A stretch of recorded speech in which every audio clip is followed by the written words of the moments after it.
The gunshot that shattered Warren Novak's wife and unborn child had stolen more than his family that winter day in 1876. It had stripped away every reason he had to smile, to hope, to feel anything beyond the dull ache of survival. Now, 6 years later in the autumn of 1882, he lived alone in a weathered ranch house 15 miles outside Salt Lake City, Utah, where the Wasatch Mountains stood like silent sentinels against a sky that never seemed quite as blue as it used to be. He was only 34 years old, but the lines carved into his sun-darkened face and the gray threading through his dark hair made him look a decade older. And the townspeople who occasionally saw him ride in for supplies whispered that Warren Novak was a man who had died inside but whose body had forgotten to follow. The dawn broke cold and clear on the 15th of October, painting the eastern sky in shades of pink and gold that Warren barely noticed as he stepped onto his porch with a cup of bitter coffee. His boots hit the worn planks with a hollow sound, and he was about to turn back inside when something caught his eye: a woven basket sitting just beyond the reach of the morning shadows, covered with a faded quilt that stirred slightly in the mountain breeze. Warren set down his coffee cup with more force than necessary, his jaw tightening as he approached the basket with the same caution he would give a rattlesnake. When he pulled back the quilt, his breath caught in his throat.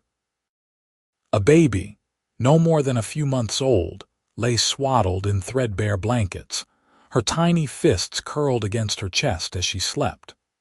Her face was round and peaceful, with wisps of dark hair peeking out from beneath a knitted cap that had seen better days.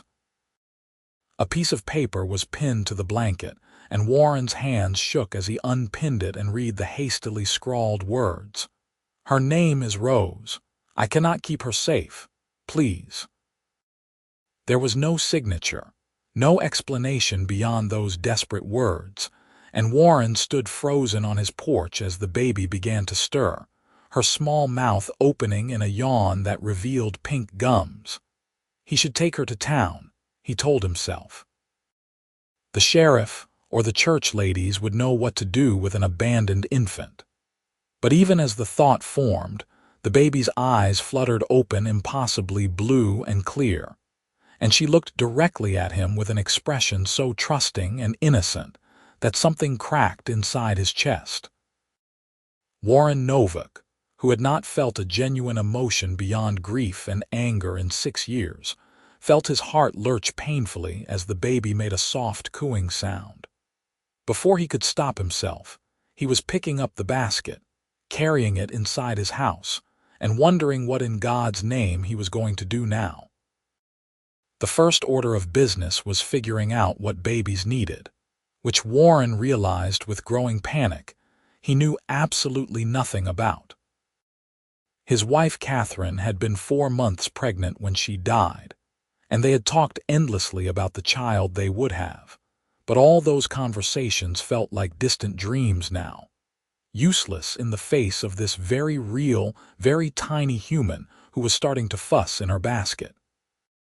Warren rummaged through his sparse pantry, knowing full well he had nothing suitable for an infant, and cursed under his breath when Rose's fussing turned into genuine crying.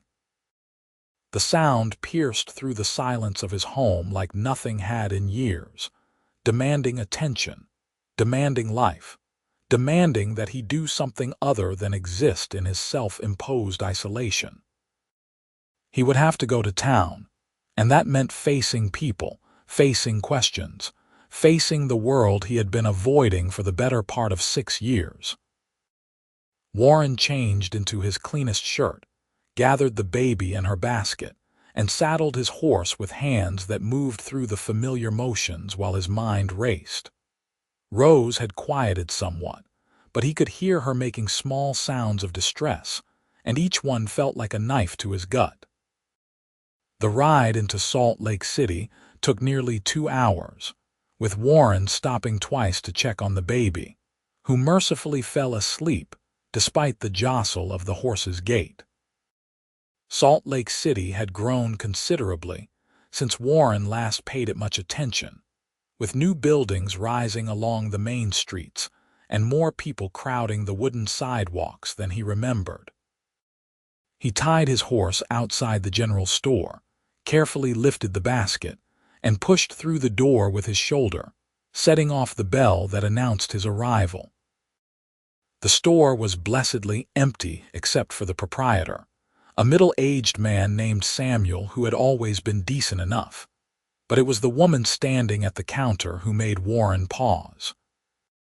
She was young, perhaps in her mid-20s, with rich brown hair pulled back in a practical bun and warm hazel eyes that widened when she saw the basket in his arms.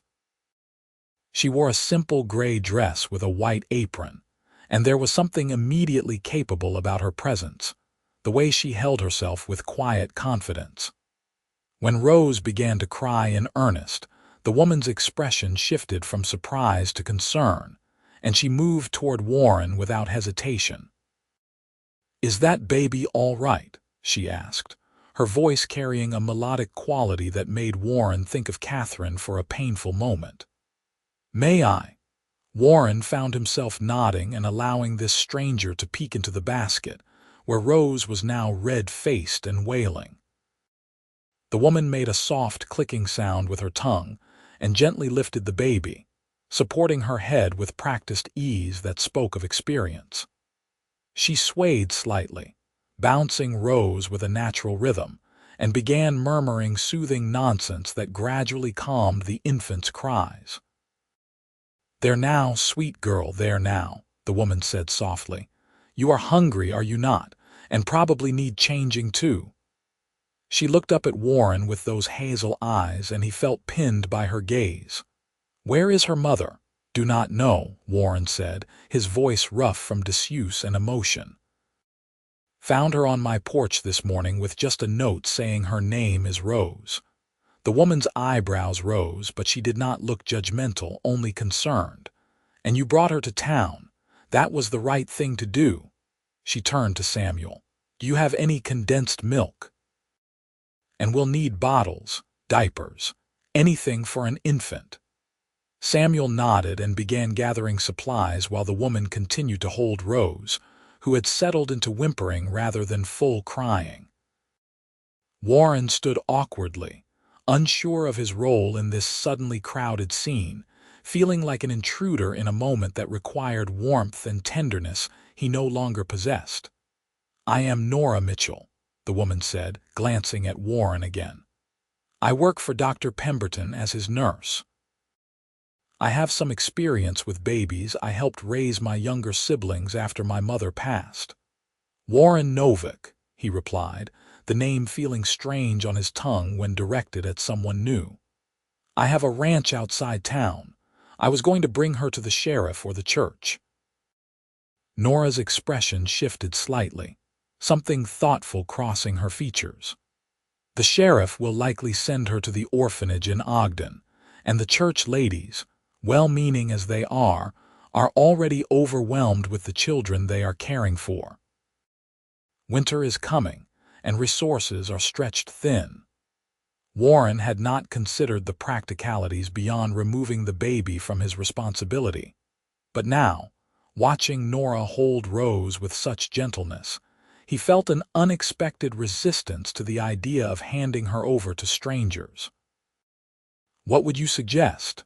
"That depends," Nora said carefully, "on whether you are willing to care for her yourself, at least temporarily, until we can find out where she came from or who left her." The suggestion should have been absurd.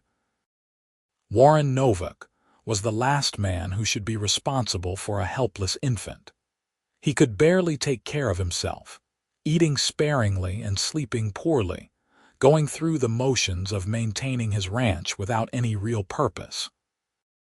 But as he looked at Rose, now calm in Nora's arms, he thought about that moment on the porch when she had opened her eyes and looked at him with such trust, and he found himself saying, "I would need help."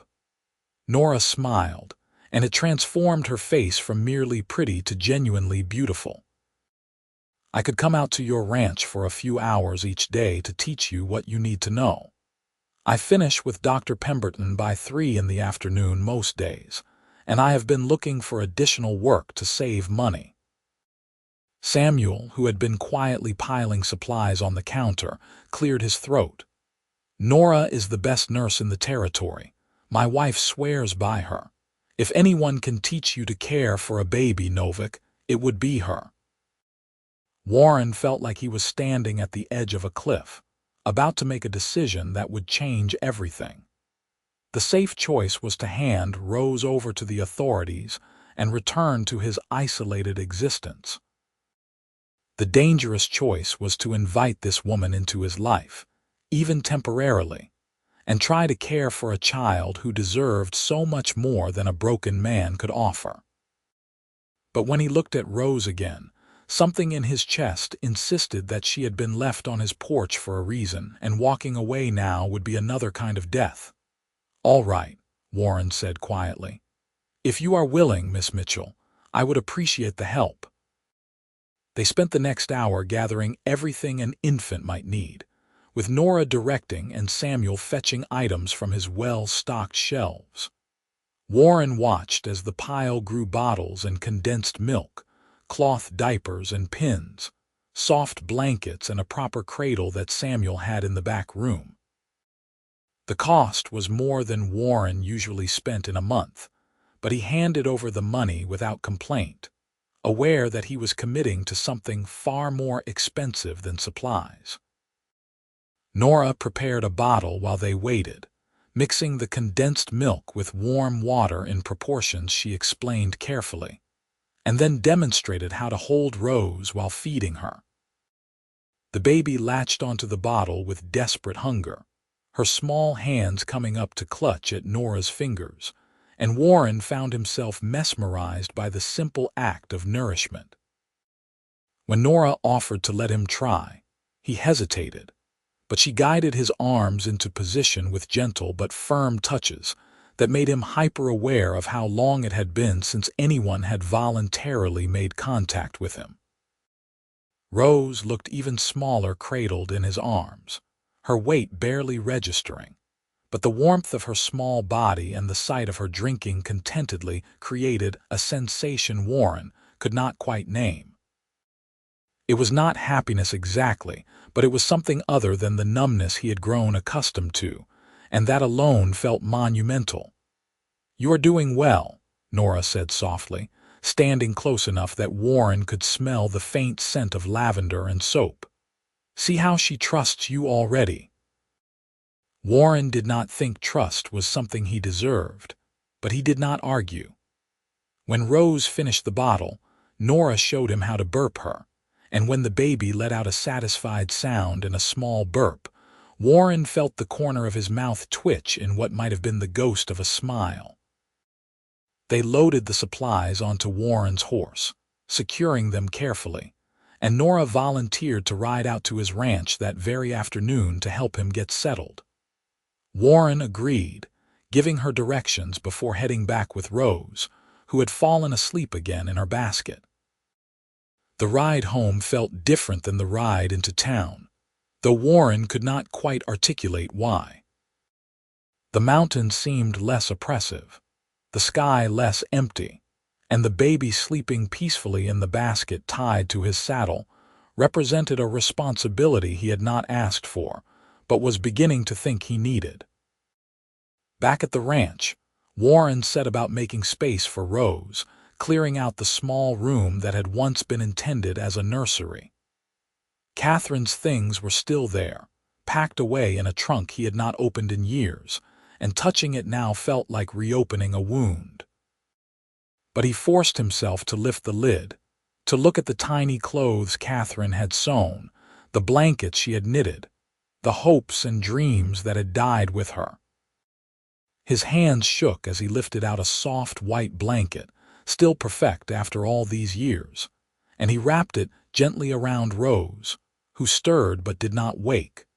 Nora arrived as promised just after 3, riding a sturdy mare and carrying a basket of her own. Warren met her on the porch, and she looked around the property with an assessing eye, taking in the well-maintained barn, the neat fences, the house that was clean but clearly lacking a woman's touch. He felt suddenly self-conscious about his bachelor existence, the emptiness of his home beyond the bare necessities. "You keep the place up well," Nora said, dismounting with easy grace. "That will serve you well with a baby. Babies need routine and cleanliness." She swept into his house like a small tornado, taking stock of what he had done with Rose and immediately setting about organizing everything properly.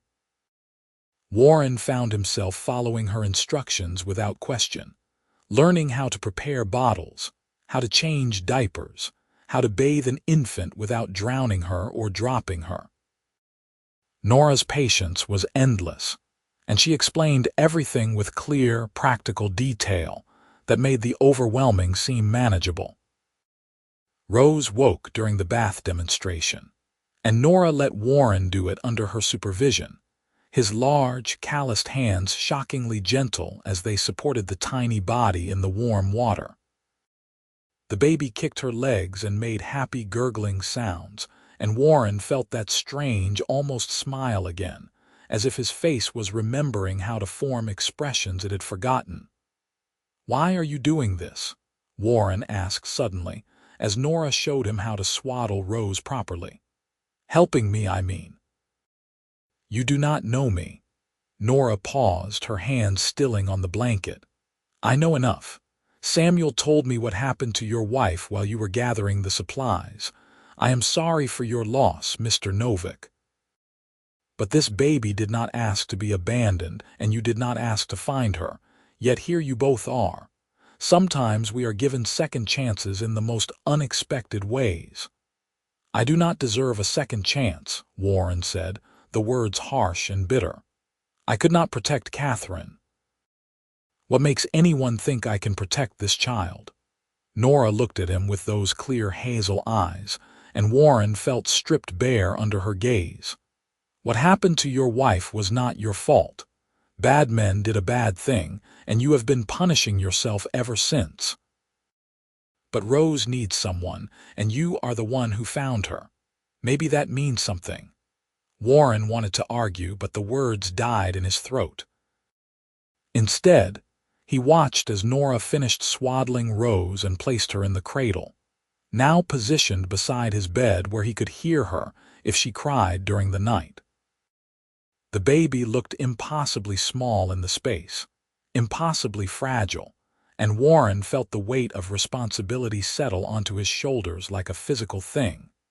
Nora stayed until evening, making sure Warren felt confident enough to manage the night on his own. She promised to return the next day and every day after until he no longer needed her help. And as Warren watched her ride away into the gathering dusk, he realized his house felt less empty than it had in years. The first night was brutal. Rose woke every few hours, crying for food or because her diaper was wet or simply because she wanted comfort, and Warren stumbled through each crisis with growing exhaustion and frustration. But each time he picked her up, each time her cries quieted as he held her, something inside him softened further.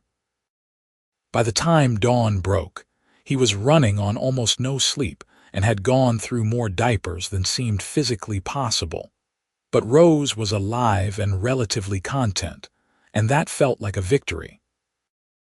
Nora arrived mid-morning, took one look at Warren's haggard face, and laughed a sound like bells that filled his empty house with unexpected music. "The first night is always the hardest. It gets easier, I promise." Over the following days, a rhythm began to establish itself. Nora came every afternoon, sometimes staying into the evening, teaching Warren everything from how to read Rose's different cries to how to make her smile by making funny faces. She brought supplies from town, little things she thought they might need, and refused to let Warren pay her beyond the agreed-upon wage for her teaching services. They fell into an easy partnership, Nora handling Rose with practiced confidence while Warren watched and learned, his movements becoming gradually more assured.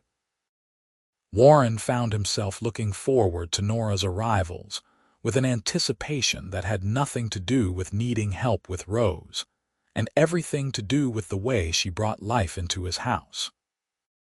She hummed while she worked, told stories about her patients in town, asked him questions about his ranch and his life before tragedy had struck. At first, Warren answered reluctantly, unused to conversation, but Nora had a way of drawing him out, of making him remember that he had once been a man who enjoyed talking, who had opinions and thoughts beyond grief. 3 weeks after finding Rose, Warren was in the barn repairing a saddle when Nora appeared in the doorway, Rose bundled in her arms. She was getting fussy inside, so I thought we might take a walk. Would you care to join us? Warren set down his tools and followed them out into the afternoon sunshine. The October air had turned crisp, hinting at the winter to come, and the aspens on the mountainside had exploded into gold. Nora walked slowly, pointing out things to Rose as if the baby could understand, and Warren found himself walking close enough that their shoulders occasionally brushed. "Tell me about your wife," Nora said suddenly, then immediately looked apologetic. "I am sorry, that was presumptuous." "You do not have to answer." But Warren found that he wanted to talk about Catherine, that keeping her memory locked away had only made the grief harder to bear.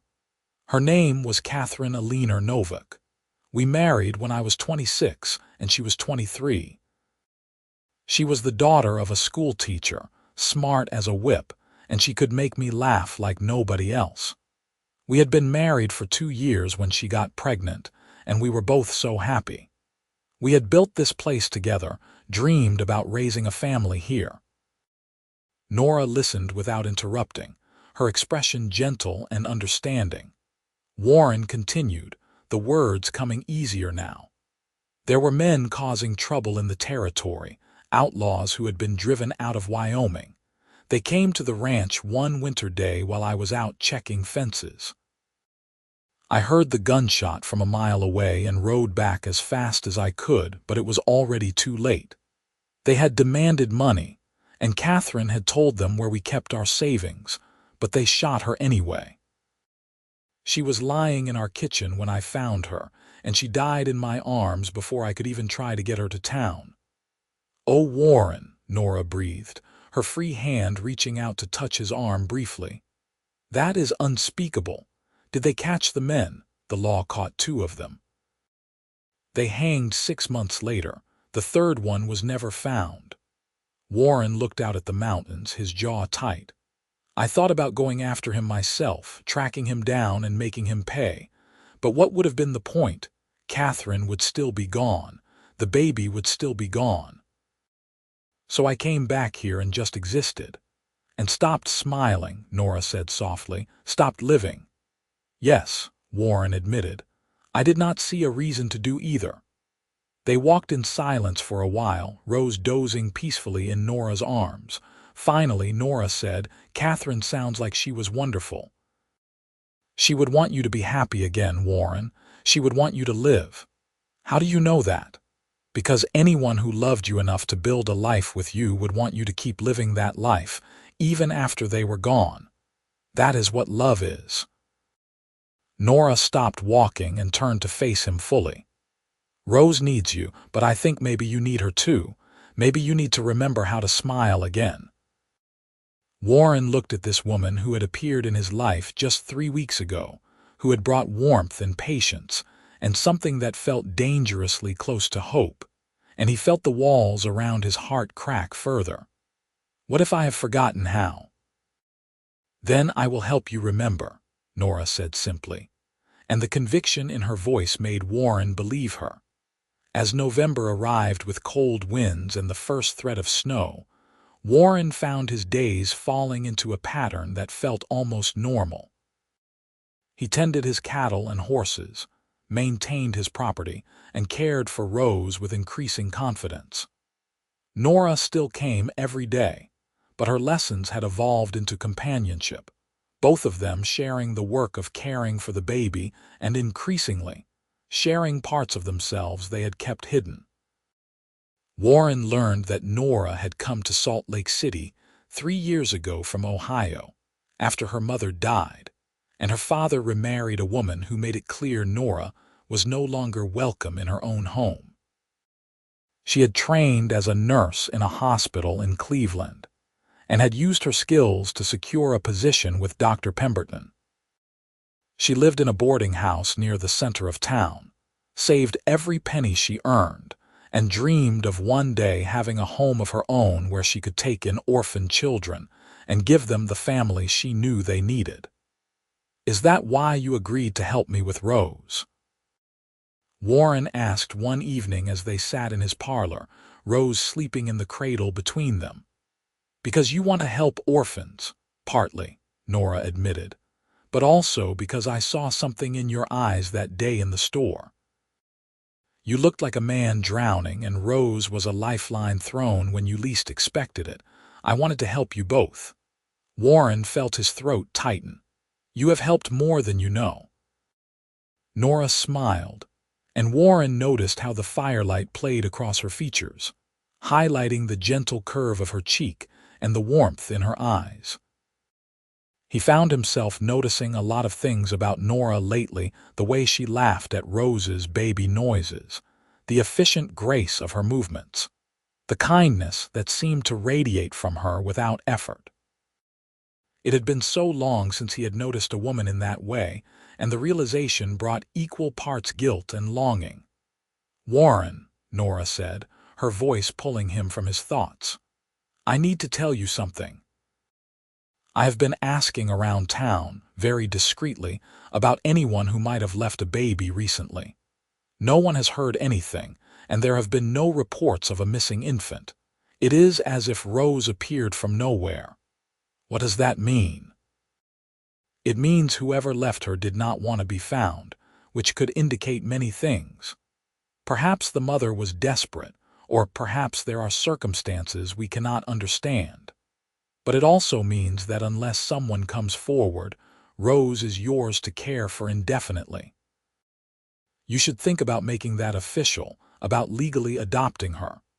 Warren had been avoiding thinking that far ahead, taking each day as it came, but Nora's words forced him to confront the future. "I have no experience raising a child. I am alone out here." "What kind of life would that be for her?" "You are not alone," Nora said firmly. "You have me. And as for experience, you have learned more in the past month than most men learn in a lifetime. You are good with her, Warren. Anyone can see that Rose is thriving under your care." "Because you have been here every day," Warren pointed out. "What happens when you stop coming? When you move on to whatever comes next in your life?" Nora looked at him for a long moment, something shifting in her expression. "What if I did not want to move on? What if I wanted to stay?" The air in the room seemed to thicken, charged with something Warren had not felt in years. "What are you saying?" "I am saying that these past weeks have been the happiest I have been since coming to Utah. I am saying that I wake up every morning looking forward to riding out here, to seeing you and Rose, to being part of something that feels like family. I am saying that perhaps I have been looking for home in the wrong places, and maybe home is wherever we choose to make it." Warren's heart was pounding now, hope and fear warring within him. "Nora, you deserve better than a broken widower and an abandoned baby. You deserve a real life, a real family." "This is real," Nora insisted, leaning forward in her chair. "What we have built here over the past month is as real as anything I have ever known. I'm not asking for anything you cannot give, Warren. I am simply telling you that I am here, and I want to stay if you will let me." Warren looked at her, truly looked at her, and saw in Nora Mitchell everything he thought he had lost forever: kindness, strength, hope, and the possibility of love. It terrified him, the idea of opening himself up to that kind of loss again, but it also called to something deep inside that had been dormant for too long. "I do not want you to go," Warren said, the words rough but honest. "I look forward to seeing you every day. You have brought light back into this house, into my life. But I am afraid, Nora. I'm afraid of failing again, of not being enough, of losing someone else I care about." Nora stood and crossed to him, kneeling beside his chair so they were eye level. "Life does not come with guarantees, Warren. We could be cautious and safe and lonely, or we could take a chance on something that might be wonderful.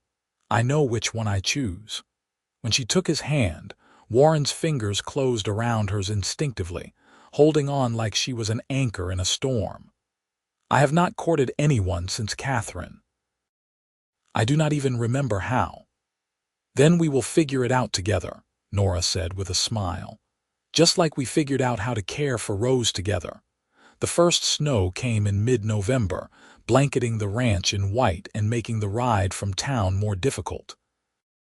Nora still came every day, bundled in a heavy coat and scarf, her cheeks pink from the cold. Warren found himself watching for her arrival, going out to help her with her horse, welcoming her into the warmth of the house where Rose waited in her cradle and coffee brewed on the stove.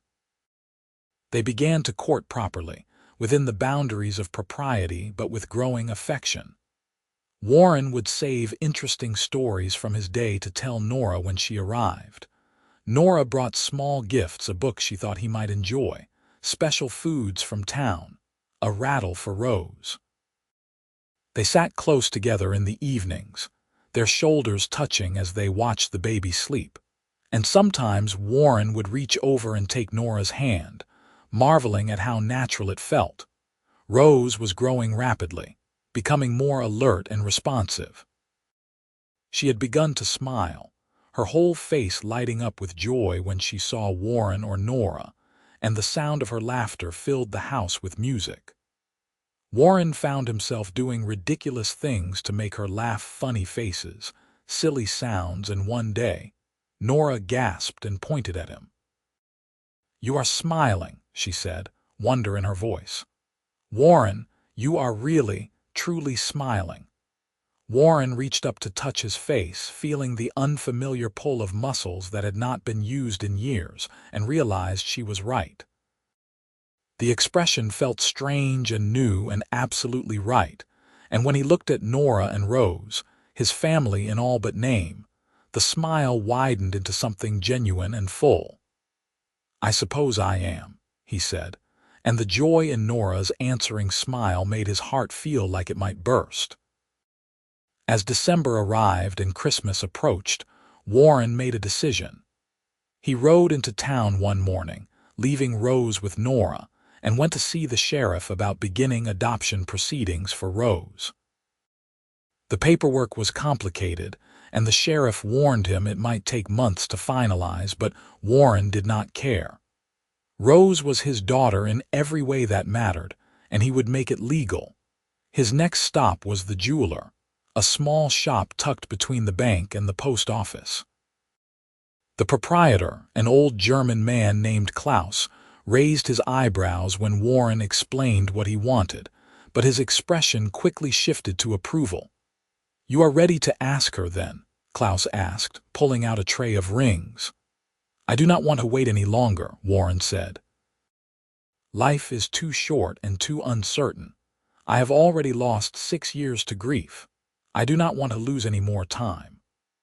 Warren selected a simple gold band with a small diamond, nothing ostentatious but beautiful in its simplicity, and Klaus promised to have it ready by Christmas Eve. Warren left the shop feeling both terrified and exhilarated, already planning how he would propose to Nora, hoping she would say yes, praying he was not making a mistake. The weather turned harsh as Christmas drew nearer, with heavy snows that made travel dangerous. Nora had taken to staying overnight at the ranch when the roads were bad, sleeping in the guest room while Warren kept Rose in his room. It was unconventional, and the town gossips would have had a field day if they knew, but Warren found he did not care. Having Nora in his house, waking up to the sounds of her moving around the kitchen, sharing meals and conversation, and the care of Rose, it all felt so natural, so right, that the impropriety seemed insignificant. On Christmas Eve, the snow fell steadily but gently, transforming the ranch into a winter wonderland. Warren had convinced Nora to stay through Christmas Day, citing the dangerous roads, and she had agreed with a knowing smile that suggested she saw right through his excuse.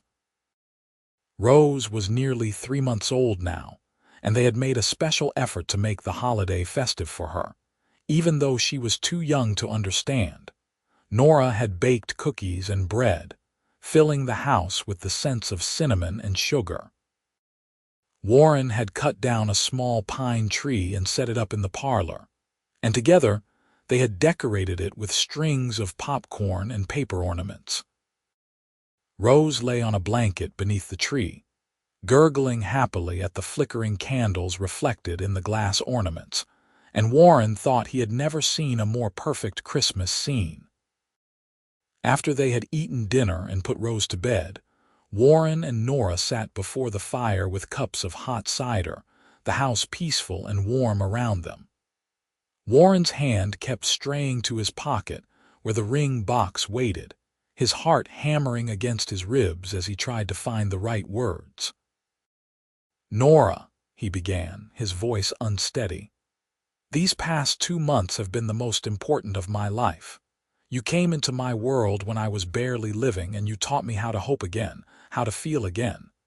You have been patient with me, kind to me, and you have loved Rose as if she were your own. I do not have much to offer, just a ranch, a baby, and a heart that has been broken but is healing because of you. But if you would have me, if you would take a chance on building a life together, I would spend every day trying to make you happy." He pulled out the ring box and opened it, the small diamond catching the firelight. "Nora Mitchell, will you marry me?" Nora's hands flew to her mouth, her eyes shining with tears. "Oh, Warren, yes. Yes, 1,000 times yes." Warren slipped the ring onto her finger with shaking hands, and when Nora threw her arms around his neck, he held her close, burying his face in her hair and breathing in the scent of her. They stayed like that for a long moment, holding each other in the firelight, until Nora pulled back just enough to look at him. "I love you," she said simply. "I think I have loved you since that first day in the store, when you looked so lost and determined all at once. I love your strength and your gentleness, and the way you have opened your heart to Rose. I love the man you are and the man you are becoming." "I love you too," Warren said, the words feeling both strange and perfect. "I did not think I could love again, but you made it impossible not to."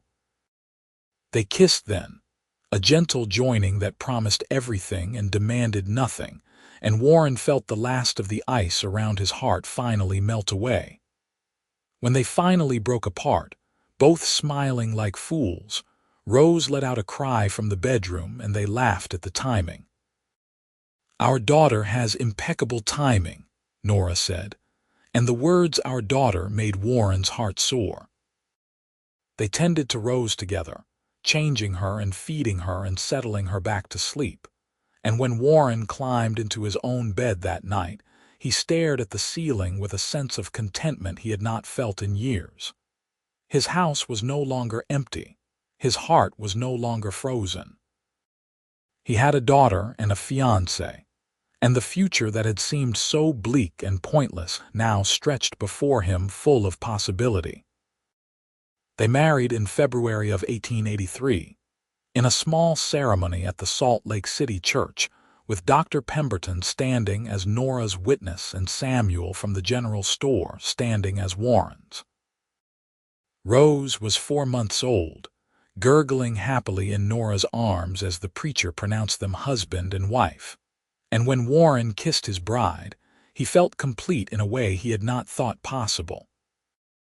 Nora moved into the ranch officially, bringing her few belongings and transforming the house into a proper home. She added curtains and rugs, filled the kitchen with proper dishes and cooking implements, planted flower beds that would bloom in the spring. Warren found himself coming in from work to the sounds of Nora singing while she cooked or played with Rose, and each time it struck him anew how lucky he was. The adoption of Rose was finalized in April, making her legally Rose Catherine Novak, named for the wife Warren had lost and the love that had saved him. Rose was crawling by then, getting into everything with the determined curiosity of a healthy baby, and both Warren and Nora delighted in her discoveries.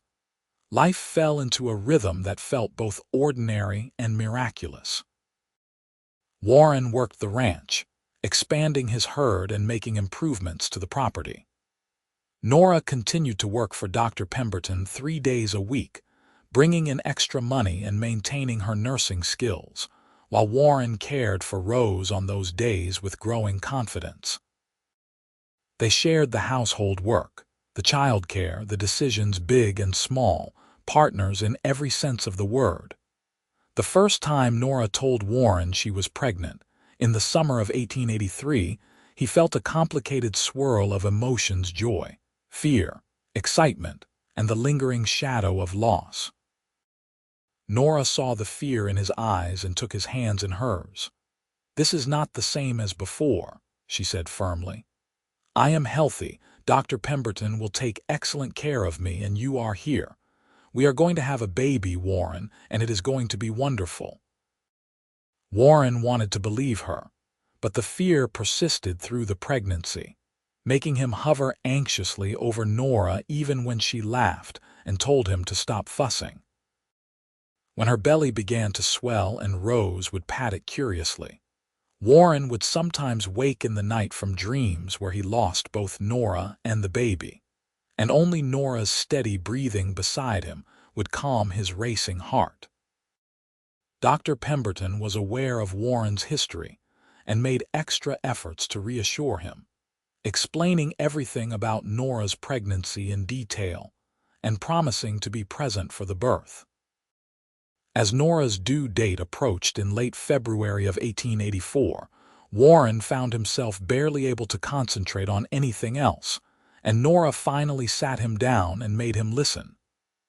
"I need you to trust me," she said, her hands cradling her swollen belly. "I need you to believe that everything will be all right. I am strong, and this baby is strong, and we are going to come through this together. But I cannot have you falling apart on me, Warren. I need you to be strong too." Warren looked at his wife, this incredible woman who had saved him in every way a person could be saved, and he nodded. "I trust you. I am just afraid of losing you."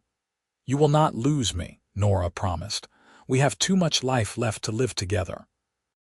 Their son was born on a cold February morning, after a labor that lasted through the night and left Warren pacing holes in the floor, while Dr. Pemberton and a midwife attended to Nora in their bedroom. When he finally heard the baby's first cry, Warren's legs nearly gave out, and when Dr. Pemberton emerged with a smile to tell him he had a healthy son and Nora was fine, Warren actually wept with relief. Nora was exhausted but radiant when Warren was allowed into the bedroom, their son wrapped in blankets and nursing at her breast. Rose, now 15 months old, toddled over to look at her new brother with wide, curious eyes, and Warren knelt beside the bed and carefully touched the baby's downy head. "What should we name him?" Nora asked, looking up at Warren with tired but happy eyes. Warren thought about the journey that had brought them here, about loss and redemption and second chances. "What about James? James William Novak, after my father and yours." "James William Novak," Nora repeated, testing the name. "I love it. Hello, James. Welcome to the family." Life with 2 children was chaotic and exhausting, and absolutely wonderful. Rose was a curious, energetic toddler who wanted to help with everything, especially taking care of her baby brother.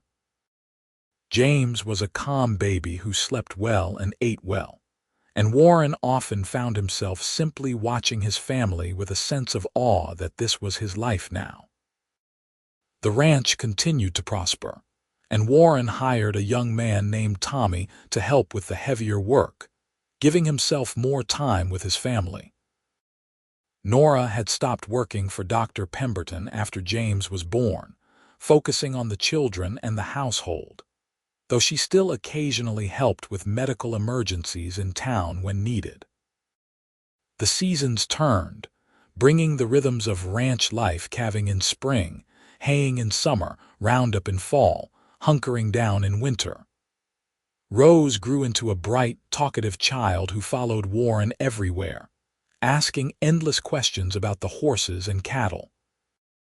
James grew into a quiet, thoughtful boy who preferred to sit with Nora and listen to stories. They were as different as night and day, but Warren loved them both with a fierceness that sometimes surprised him. In the summer of 1886, when Rose was nearly 4 and James was 2, Nora told Warren she was pregnant again. This time, Warren felt only joy, the fear that had marked her first pregnancy finally put to rest by the evidence of her strength and resilience. Their daughter Elizabeth arrived that February, a tiny, delicate baby with Nora's hazel eyes and Warren's dark hair, and their family felt complete. The years passed in a blur of children growing, the ranch expanding, and love deepening. Warren looked back on the man he had been in 1882, broken, isolated, barely living, and could hardly recognize himself. He smiled now, easily and often. He laughed at his children's antics and Nora's teasing. He had friends in town and was respected as a fair and honest rancher. He went to church on Sundays with his family and helped his neighbors when they needed it. On a crisp October morning in 1892, 10 years after finding Rose on his porch, Warren stood on that same porch with a cup of coffee and watched his family. Rose, now 10 years old and tall for her age, was teaching James and Elizabeth how to gather eggs from the chicken coop. Nora emerged from the house, pregnant with their 4th child, and slipped her arm around Warren's waist. "What are you thinking about?" she asked, leaning her head on his shoulder. "About how lucky I am," Warren said simply. 10 years ago I was barely alive. Now look at us." Nora smiled and squeezed his waist. "Rose saved you, you know. That day she was left on this porch, she saved your life as surely as you saved hers." "We saved each other," Warren corrected. "But you saved me too, Nora. You taught me how to live again." "We saved each other," Nora agreed. "That is what family does." They stood together in companionable silence, watching their children and listening to their laughter echo across the ranch. Warren thought about Catherine sometimes, with love and sadness, but no longer with the crushing grief that had defined his existence. He had learned that the heart was capable of holding multiple truths at once, that he could honor Catherine's memory while building a life with Nora, that he could acknowledge his loss while celebrating his blessings, that love did not diminish when shared but multiplied. Their 4th child, a son they named Daniel, arrived in March of 1893, and Warren found himself marveling at how natural it all felt now, this business of being a father and husband. Rose was old enough to be a real help with the younger children, and she took her role as eldest sibling seriously, protective and nurturing in ways that reminded Warren of Nora. In the evenings, when the children were in bed and Warren and Nora sat before the fire as they had done for years, they would talk about everything and nothing: the day's events, plans for the future, memories of the past. Warren never tired of these moments, the quiet intimacy of sharing life with someone who knew him completely and loved him anyway. "Do you ever think about who left Rose on our porch?" Nora asked one night when their youngest was sleeping peacefully in the cradle nearby. "Wonder what became of her mother?"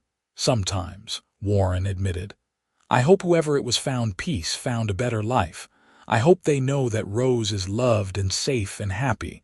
I hope they do not regret their choice." "I am grateful to her," Nora said softly. "Whoever she was, she brought us together. She gave us Rose, and Rose gave us everything else." Warren pulled Nora close, kissing the top of her head. "I am grateful too, for Rose, for you, for all of this. I never thought I would be happy again, but I am. I am so incredibly happy." The children grew, as children do, each developing their own personalities and dreams. Rose proved to be an exceptional horsewoman, riding with the confidence and skill that made Warren's heart swell with pride. James was fascinated by books and learning, and Warren made sure to get him every book he could from Salt Lake City and beyond. Elizabeth was the peacemaker, the one who could negotiate between siblings and soothe tempers. Daniel, the youngest, was fearless and funny, always getting into mischief that made everyone laugh. Warren taught all his children to ride, to work the ranch, to respect the land and the animals. Nora taught them to read and write, to cook and sew, to be kind and compassionate. Together, they built a family grounded in love and respect, honest communication and shared responsibility. The ranch continued to prosper, and Warren was able to expand his holdings, purchasing adjacent land and increasing his herds. He hired more help, becoming one of the more successful ranchers in the territory. But success never changed him, never made him forget where he had come from or what he had survived. He treated his workers fairly, paid them well, and earned their loyalty and respect in return.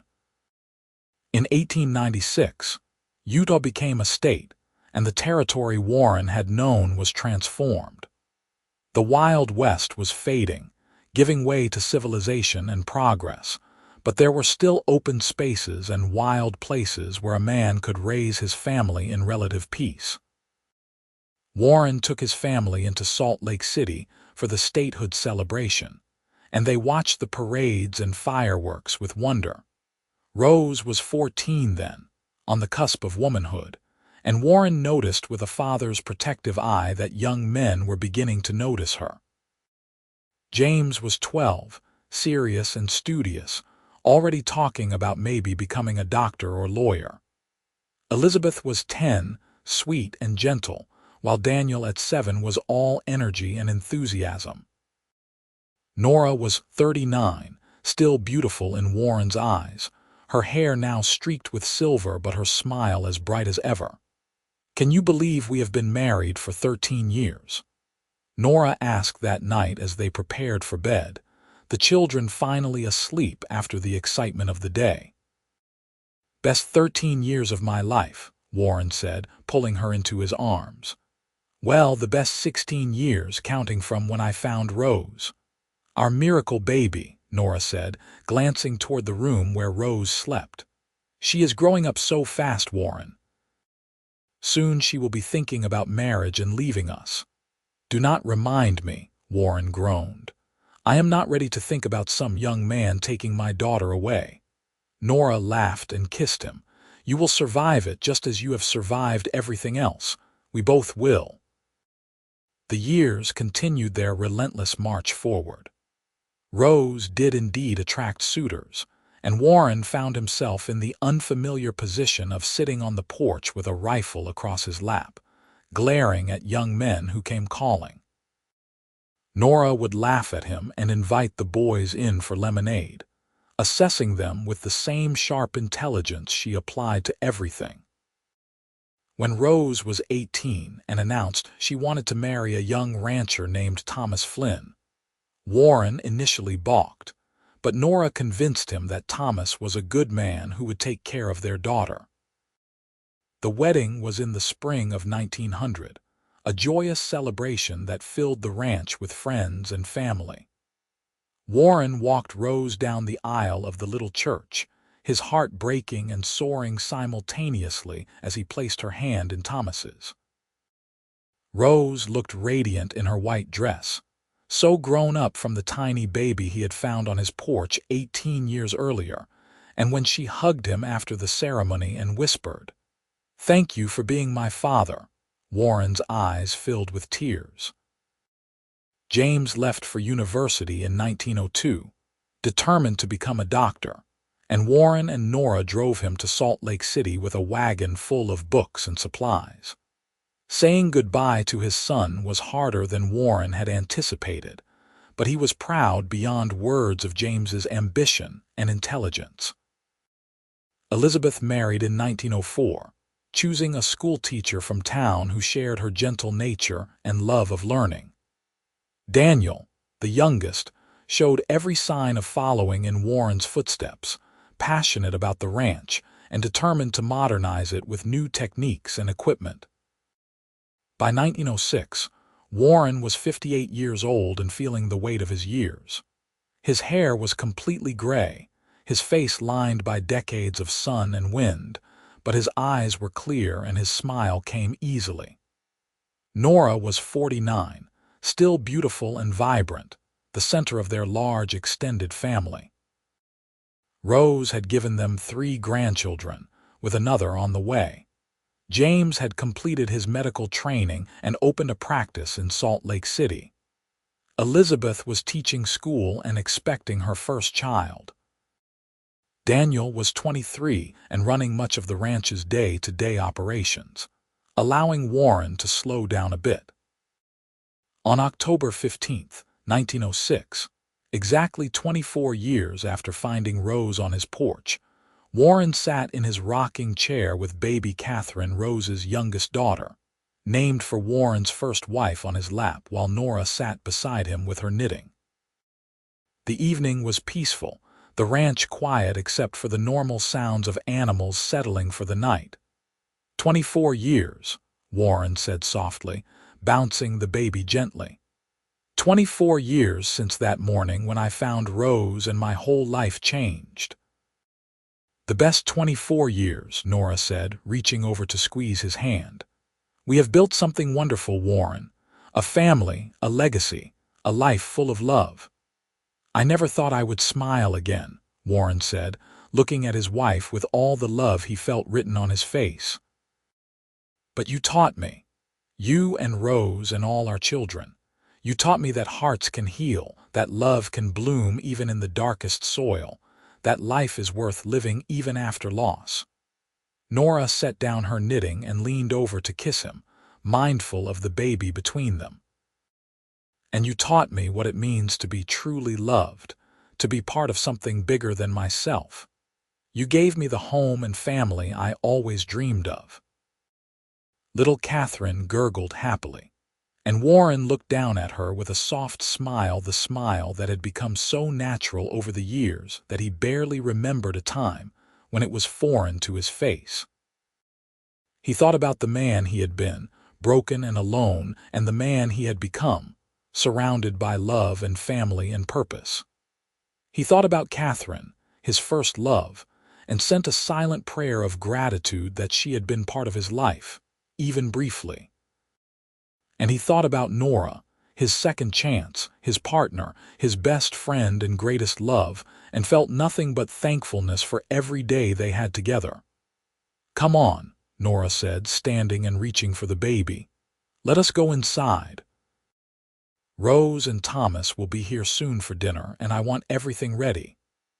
Warren followed his wife into the house, into the warmth and light and love that filled every corner, and he smiled, really, truly smiled, because he was home, he was happy, and he was exactly where he was meant to be.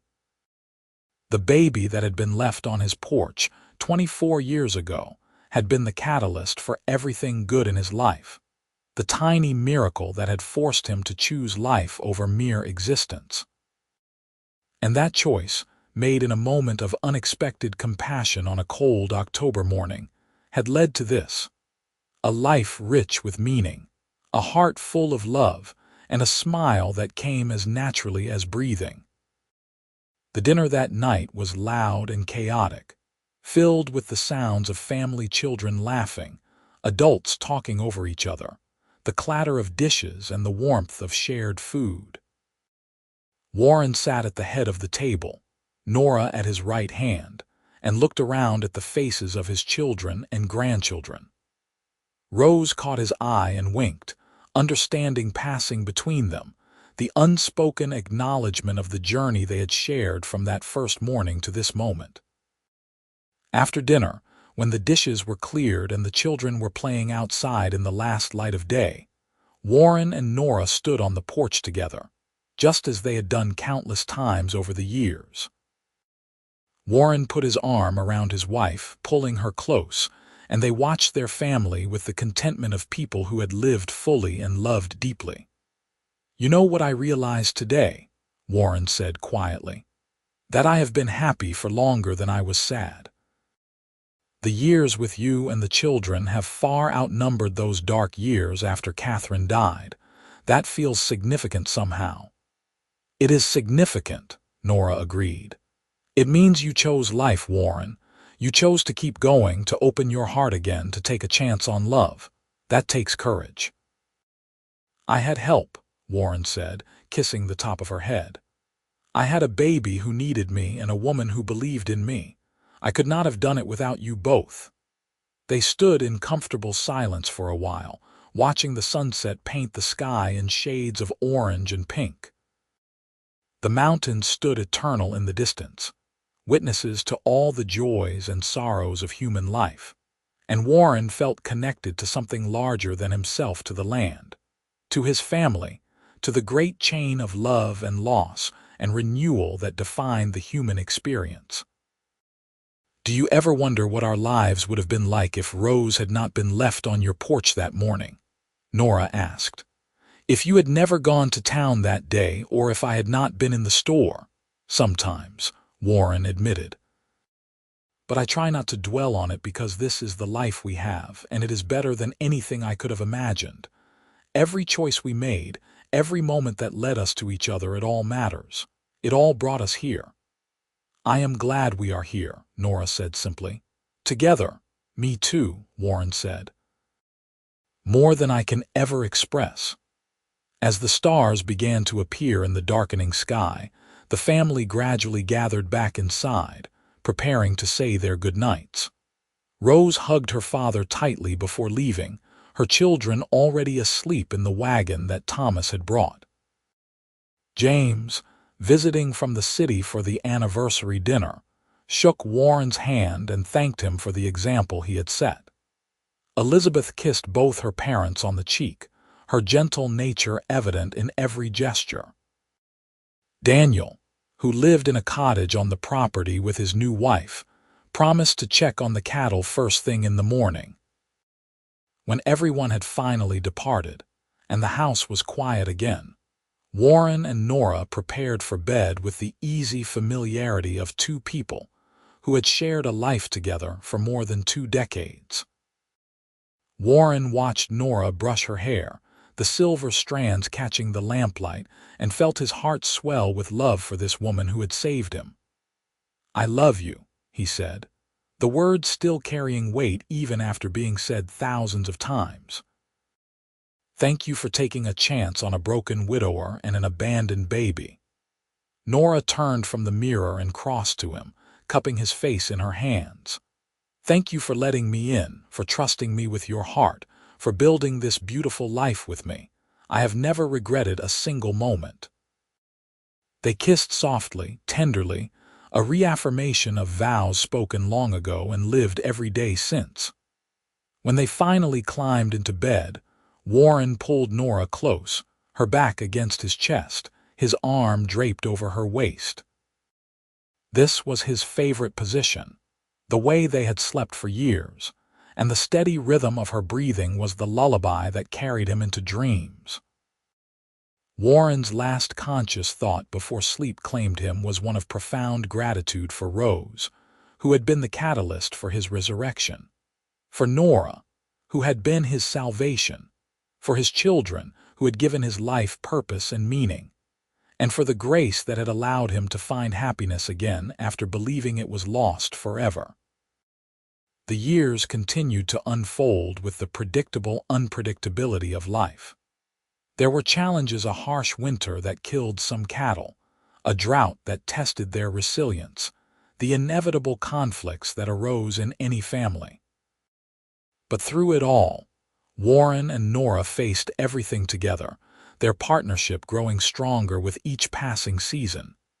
In 1910, Warren turned 62, and his body was beginning to show the wear of a life spent working the land.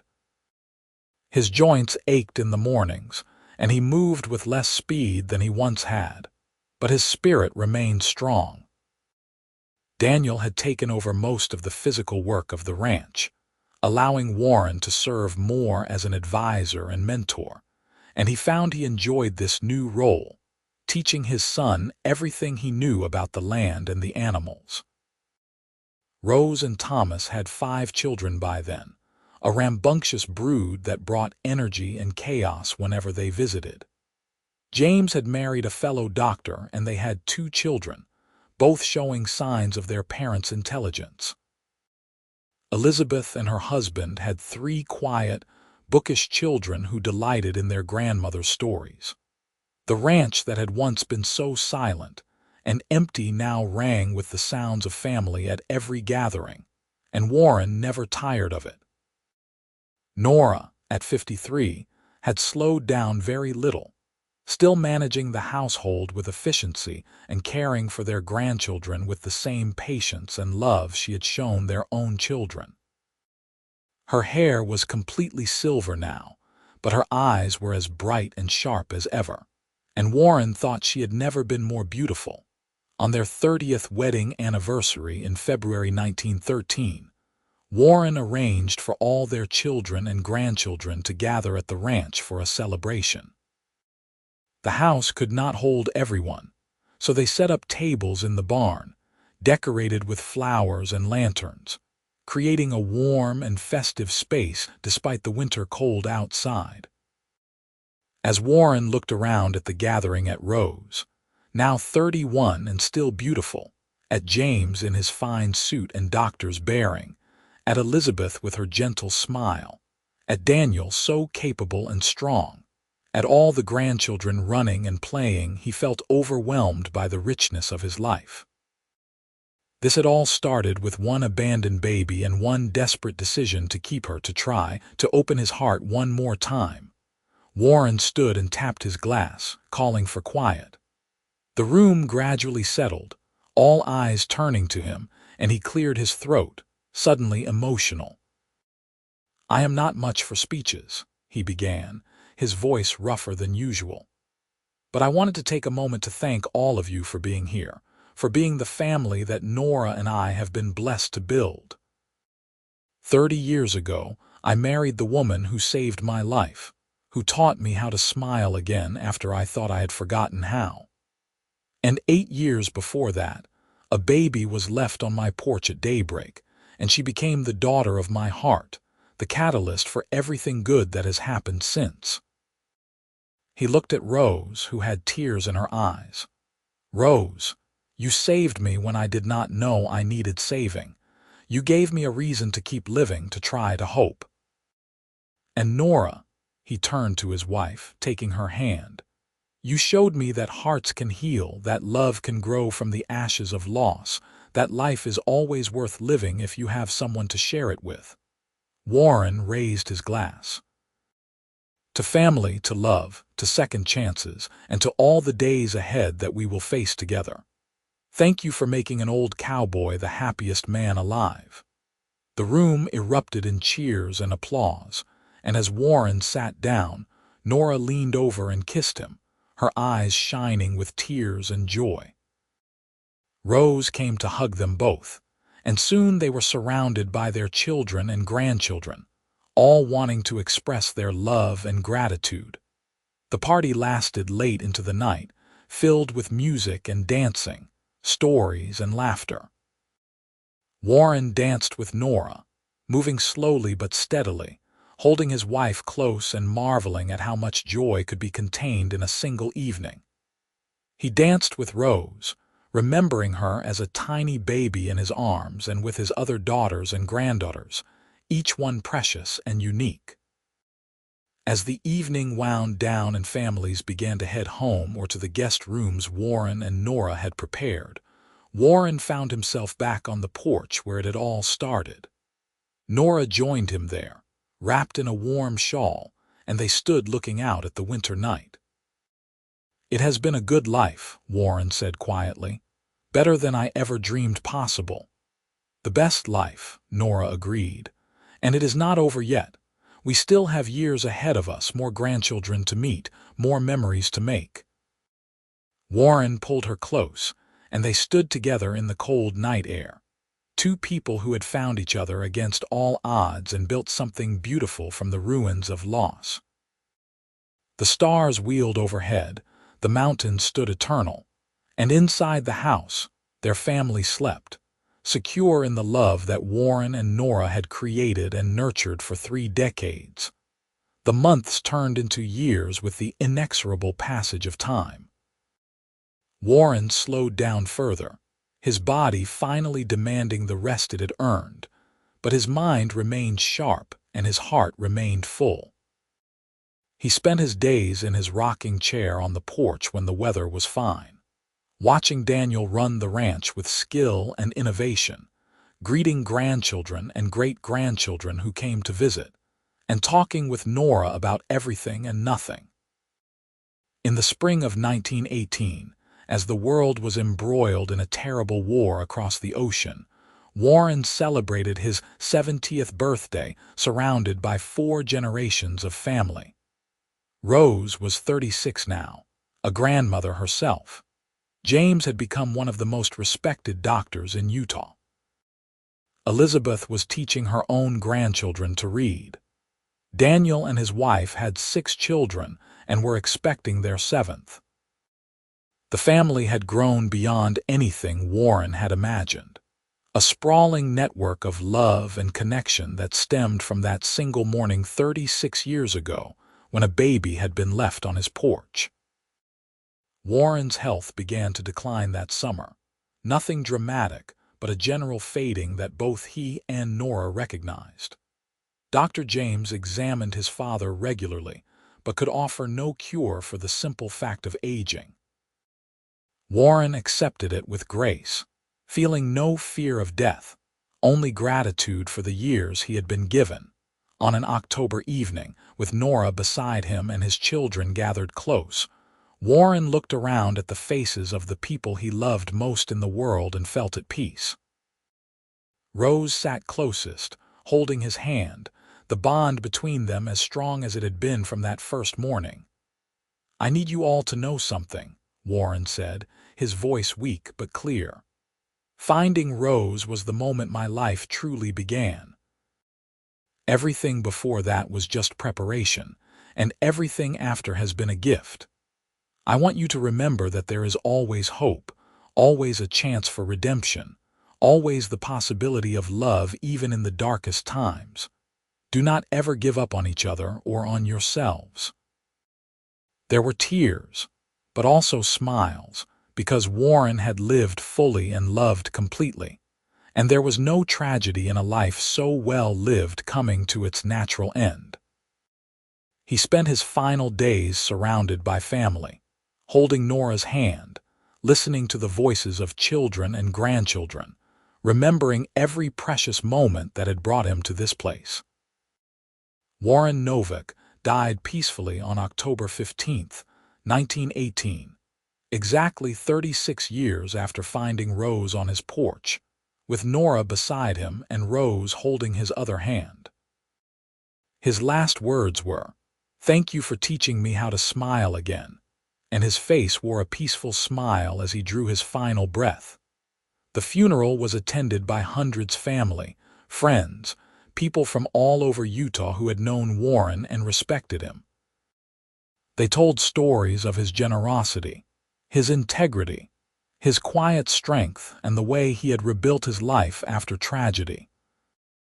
But the most powerful eulogy came from Rose, who stood before the gathered crowd and told them about the grizzled cowboy who had not smiled in years, until a baby had been left on his porch at daybreak.